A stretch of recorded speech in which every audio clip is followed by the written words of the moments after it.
done by Royal LePage and Siege and found that 76% of first-time home buyers today are the age of 30 and over. Is that sad? Wow. It's crazy. It is, it's a true fact. And the actual average age is 36 years old. Should 20-year-olds own a home though? Why not? I've been doing real estate for 20 years, and I enjoyed back in the day when I got my real estate license and I was 25 and I was helping 22-year-olds buy houses.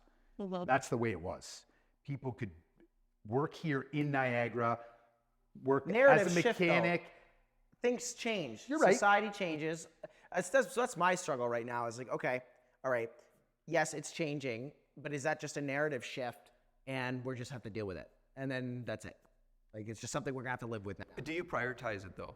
Is homeownership a priority for you? Because I can imagine that 22-year-old, back when you worked with them, or 20-year-old, it was a priority for them, right? Absolutely. And that was kind of the way we were all brought up back then, though, is like, okay, you know, get married, get a house, have kids, work, have a retirement.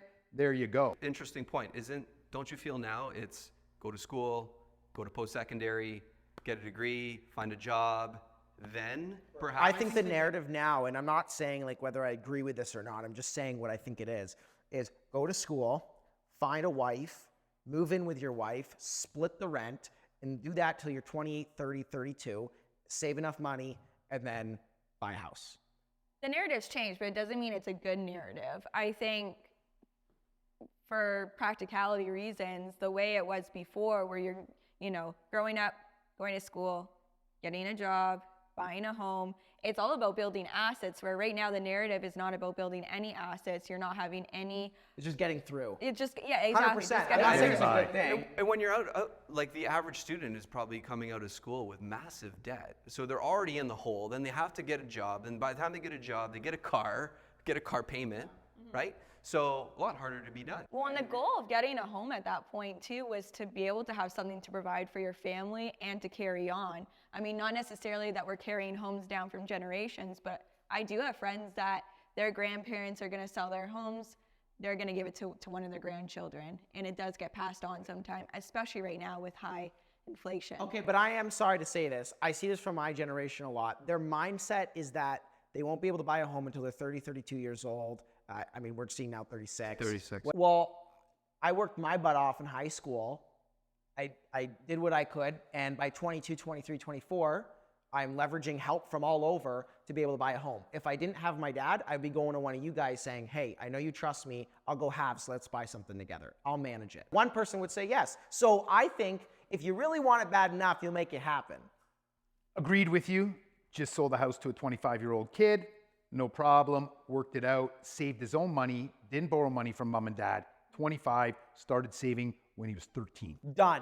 See what I'm saying? Narrative shift, and now kids have to start being smarter. It's simple. Kids just have to be smarter. It's not as easy anymore. Also, us as parents don't need to coddle our kids as much as we have. But yeah. And that's where it goes, though, with the initial phase of immigration when our country first grew, whether your grandparents came here or your parents come here. They came here to work hard, create a better life for us. Then guess what happens?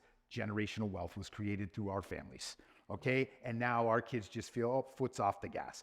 But the true go-getters, like yourself, Sam, I can see from your energy and your pizzazz, and that you want to buy a house by the time you're 24, 25.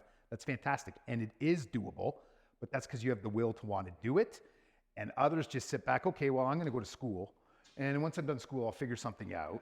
And they probably won't even go get a job for what they went to school for. That's my thing. I think a sense of urgency has been lost in our society to go buy a home, to go get a good job. Like, it's lost. But who's contributed to that? Parents. Parents? Okay, who else? Sorry, Sean. I Yeah. agree. I mean, I think there's definitely from your generation to our generation. I think your generation didn't have a lot to provide, or wasn't provided for a lot, and your parents tried the best. So then when you had children, you wanted to provide even more.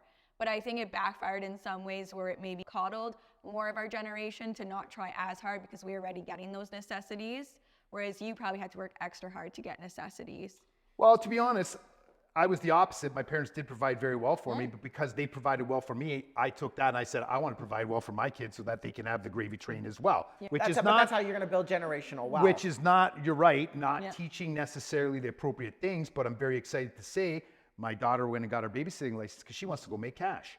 Yeah. I never thought I'd hear that word from her. And she's ready to go work I'm a sure your ears part-time just job. went.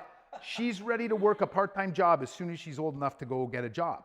So that's fantastic. She gets it, but it's a different scenario. And I hate to say it, 30, 36 is just gonna, it ain't gonna shrink. When a society is built on convenience, which our society is, you will see kids in our generation get more complacent. It's a fact.